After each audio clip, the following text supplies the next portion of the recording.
la jezi feki tunaliangalia kwa jicho la juu sana, lakini ni moja kati ya changamoto kubwa kweli kweli kwenye maendeleo ya klabu yetu, lakini ni moja kati ya jambo baya kweli kweli ambalo linaathiri wawekezaji wote, hasa kwenye eneo la jezi.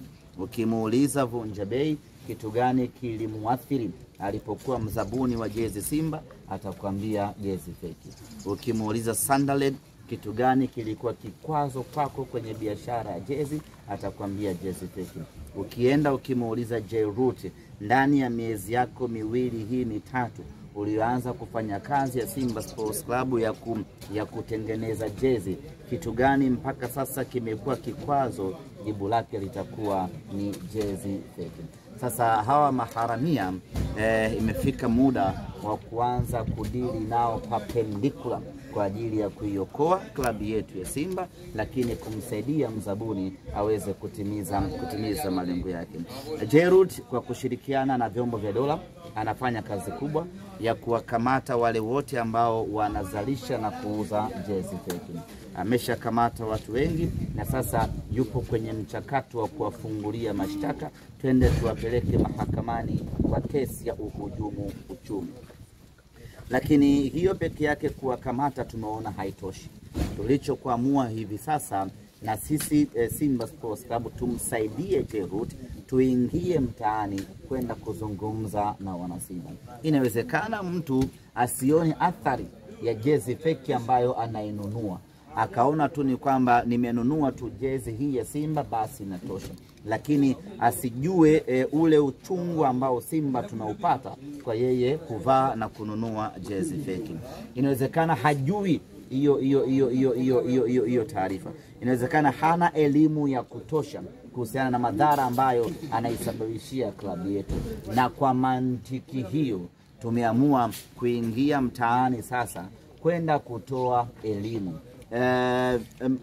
Njia ya kwanza ya kumkomboa mtu yoyote ni kumpatia elimu. Wakati Jairut akishirikiana na vyombo vya dola kuwakamata wauza jezi feki, sisi tunakwenda kuwapa elimu wana Simba waachane na kununua jezi feki za klabu yao. Twende tukawaambie ana kwa ana madhara wanaoisababishia klabu yao.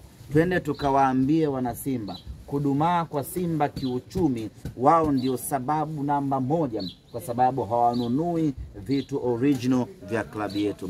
Kwa hiyo tunaanza safari yetu hiyo, tunakwenda kuzungumza na wana Simba katika vijiji, vitongoji, kata na mashina yao kule ambako wanaishi, kuambia umuhimu wa wao kununua jezi original. Lakini tumewaachia watu wanaouza jezi feki waende wakajitanue, hasa katika yale maeneo ya mbali. Wanafika huko wanauza jezi feki. Shabiki wa Simba ambaye anakaa huko ndani kabisa Itigi haijui jezi original, pengine atakapokutana na jezi yoyote yenye logo ya Simba, basi yeye ananunua akiamini ya kwamba hii ndiyo jezi original ya klabu yake.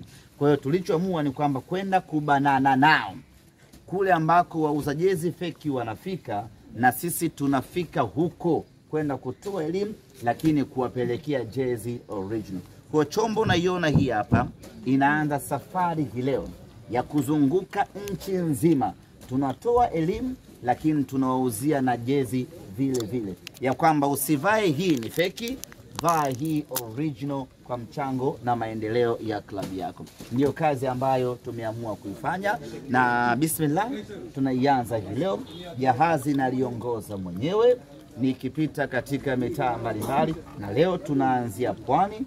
Tunaambamba ule ukanda wa Pwani kuanzia Bagamoyo, Kiwangwa, tunakwenda mpaka Msata.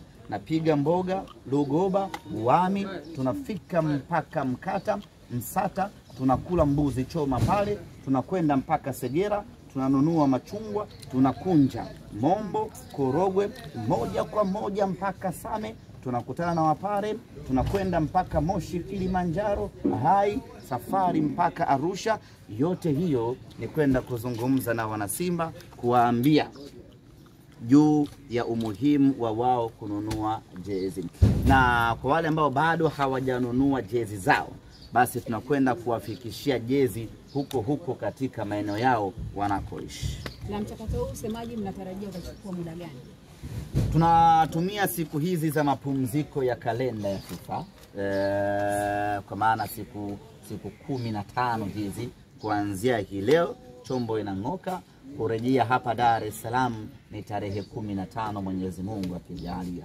Tutazunguka katika mikoa yote hiyo ambayo nimewatajia na mikoa mingine ambayo sijataja, kwa maana ya Dodoma, Morogoro, Singida, Tabora, Mwanza, Mara, alafu tunarudi namna hii tena moja kwa moja mpaka Dar es Salaam. Kwa hiyo ni mchakato wa siku 10. Hii sasa itakuwa ni opening, lakini bado utakuwa ni mchakato endelevu ambapo tutazunguka nchi nzima, elimu pamoja na kuuza jezi moja kwa moja. Na mchakato huu utakuwa ni kwa muda fulani mpaka 35 ndio mwisho, au itakuwa ni endelevu? Hii 15 tutarudi kwa ajili ya kuanza maandalizi kuelekea katika mechi yetu ya Ligi ya Mabingwa Afrika, lakini wengine wataendelea. Lengo letu ni kuona kwamba hatuwapi pumzi wanaouza jezi feki. Tunahakikisha kwamba sokoni shabiki wa Simba anaona jezi feki, anaona na jezi original, alafu anafanya maamuzi ya kununua jezi original kwa sababu kwanza ameiona, lakini amepata elimu ya kutosha ya kwa nini anunue jezi feki, anunue jezi original. Bila shaka mashabiki wa Simba Sports Club wanataka kusikia, baada ya kutoa meneja mkuu, nini ambacho kinaendelea kwa Simba? Kinachoendelea ni programu ya mazoezi ambapo wiki hii kikosi kinarejea tena katika uwanja wa Mo Simba Arena chini ya mtaalamu. Kwa mara ya kwanza mtaalamu Pantev atakanyaga nyasi za Mo Simba Arena kwa ajili ya kuanza kufundisha vijana wetu mpira, na amefurahi sana kuja Tanzania, na alifurahi pale airport tulimkabidhi jezi original za mnyama na zikampendeza kwa kweli, na akasema tangu ameanza kufundisha kabumbu hajawahi kuvaa jezi nzuri kama ambayo Simba Sports Club amezikuta. Kwa hiyo leo hii wiki hii kati ya leo au kesho tunaanza rasmi programu ya mazoezi, na baada ya muda mchache sana timu yetu mtaiona ina mabadiliko makubwa kweli kweli kwenye eneo la kiufundi. Mbali na hayo, semaji, kumekuwa kuna taarifa za kuhama. Hizi taarifa zikoje, na kama ni kweli mnakwenda kutumia uwanja gani mbadala kwenye mechi za ligi ambazo zimesalia? Kwanza kabla hatuja divert, tumemaliza mipango ya jezi. Jana ulizungumza kuhusiana na uuzaji wa jezi, kuhusiana kama kuna maduka maalum, kitu ambacho tumezungumza. Tutakuja kote. Leo tuko hapa. Huu mkakati unaandaliwaje Ahmed, kuhusiana na duka maalum kuhusiana na kuuza jezi za klabu? Tuna Kinyago, naona unatamani uje kwa hapa. Hamna njia baba. Leo uonekane. Na waandishi walisema makusudi kaa hapo kwenye gari ili Kinyago asije kukaa nyuma. Amesema hivyo Latifa. Mbaya wako Latifa kanikatini. So wewe Sijasema. Basi huyu dada sema. Kimsingi ni kwamba kwanza niseme kitu kimoja. Unajua kwa tathmini niliyoifanya,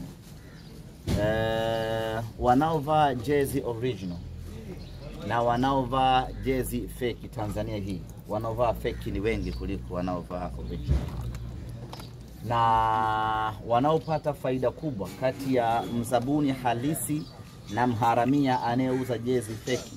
Mharamia anayeuza jezi feki anapata faida kubwa kuliko mzabuni, kwa sababu wanaonunua feki ni wengi kweli kweli. Hesabu nyepesi, kwa mfano mzabuni anaweza akauza pisi milioni 1 pekee. Tufanye Simba ina mashabiki milioni 5. Katika hao milioni 5, mashabiki milioni 3 wakanunua jezi. Maana yake milioni 1 wamenunua original, milioni 2 wamenunua jezi feki. Nani amepata faida kubwa hapo? Nani amevaa jezi wakina nani wamevaa jezi sahihi kati ya original na wale wa feki? Majibu yake ni kwamba wale wa feki ni wengi zaidi, na ndio maana hii vita sisi tunaichukulia very serious, ili kuhakikisha kwamba tunadhibiti mianya hiyo ya jezi feki. Lakini tuna kila sababu ya kumsaidia Jerut kwenye hii vita, kwa sababu Jerut amewekeza ndani ya Simba na ametoa ahadi lukuki za kutimiza ndani ya Simba. Ametoa ahadi ya uwanja, ametoa ahadi ya gari, ametoa ahadi ya kufanya usajili kila mwaka. Sasa hawezi kutoa fedha kwenye biashara zake nyingine akaja kuwekeza ndani ya Simba. Hela ya kuwekeza ndani ya Simba ambayo ili atimize ahadi yake ataipata kwenye biashara ambayo amewekeza, nayo ni biashara ya jezi feki.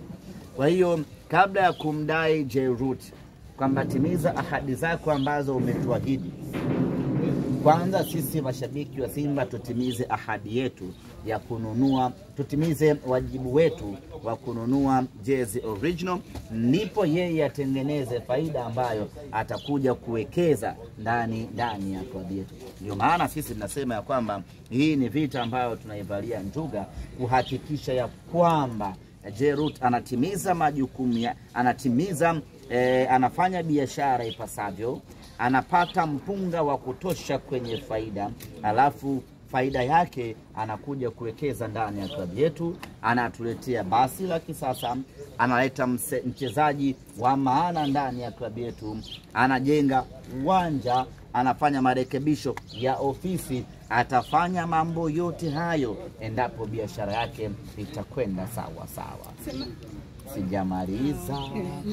Kwa hiyo kwenye kuhakikisha hilo linafanikiwa, ndio maana tukasema sisi wacha twende ndichi, twende tukazungumze na Watanzania juu ya umuhimu wa wao kununua jezi original. Semaji, mbali na jitihada ambazo klabu mnazifanya kwa ajili ya kupambana na hizi jezi feki, serikali pia inawasapoti kiasi gani kuhakikisha pia inaungana na Simba katika kudhibiti jezi feki kuingia nchini? Inatusupport sana, tunashukuru serikali, hasa jeshi la polisi kwa namna ambavyo tunapita nao bega kwa bega kukamata watu ambao wanafanya biashara ya jezi feki. Lakini kuja kumkamata mtu kwenye biashara yake huku, hii ni final stage. Tulichotamani zaidi na tunachotamani zaidi, mianya ya jezi feki kuingia ndiyo ambayo izuiliwe, kwa sababu hizi jezi hazishuki kama mvua. Hizi jezi kuna sehemu zinapitia, na geti ziko mbili tu, aidha ipite kwenye maji ama zipite angani kwa maana ya ardhi. Na sehemu zote hizo mamlaka zipo zinafanya udhibiti wake. Kwa sisi tulichokuwa tunatamani udhibiti uanzie huko. Tukifanikiwa huko, wala tuna haja ya kupita madukani na kuanza kukamata muuzaji mmoja mmoja, kwa sababu tunakuwa tumezuia yule ambaye anaingiza pale mzigo na taifishwa, feki unachomwa hadharani, shughuli inakuwa imeishia hapo, mtaani haitofika jezi. Kwa hiyo tulikuwa tunatamani zaidi tuweze kuzuia kwenye chanzo kabla ya kuja kufika huku ambako unakuja kumkamata mtu ana jezi 10, mtu ana jezi 20, kazi inakuwa ni kubwa kweli. Na kwenye swala zima la bei, wengi wanaona kwamba jezi feki inauzwa bei rahisi, ndio maana unakuta mtu ananunua kulingana labda na vipato vyao. Vipi kuhusiana na hizi jezi ambazo mnawapelekea, kuna punguzo la bei ama bei ni hiyo hiyo? Ukisema unanunua jezi feki kwa sababu ya bei rahisi, utakuwa ni kuihujumu klabu yako moja kwa moja, kwa sababu jezi sio nguo ambayo unanunua kila siku. Unanunua mara moja kwa mwaka. Kwa hiyo mtu unajichanga, unanunua jezi yako kwa shilingi 45,000. Na mimi niwaambie ndugu zangu, fanyeni utafiti, na uzuri siku hizi mnasafiri sana. Tanzania ndio nchi pekee ambayo tunauza jezi kwa bei rahisi kweli kweli. Nenda tu Uganda hapo, nenda kanunue jezi ya timu ya taifa ya Uganda, bei yake wewe utakimbia vibaya mno. Nenda tu Malawi hapo, kaulizie jezi ya Nyasa Big Bullets, ukitajua bei yake utakimbia usigeuke nyuma. Tanzania ndio tunauza jezi kwa bei rahisi kweli kweli. Tena kama mwaka huu Jerut ndio amefanya kufuru kweli kweli. Ametengeneza jezi ya viwango vya dunia alafu ameiuza kwa bei ya Tanzania. Kwa bei sio kikwazo. Lakini huu mzigo ambao tunatembea nao sisi hatushushi bei. Bei yake ile ni shilingi 1045 kwa sababu kuna mtu tulimuuzia kwa bei ya jumla, anakwenda kuuza huko mtaani kwake kwa shilingi 1045. Alafu sisi tena tuingie mtaani tuanze kuuza kwa bei ndogo, tutakuwa tunamhujumu yule ambaye alinunua kwa bei ya jumla ndani ya klabu yetu. Kwa hiyo bei yetu ambayo tunapita nayo ni ile shilingi 1045 ili wauzaji waendelee kuuza kwa shilingi 1045 yao ile.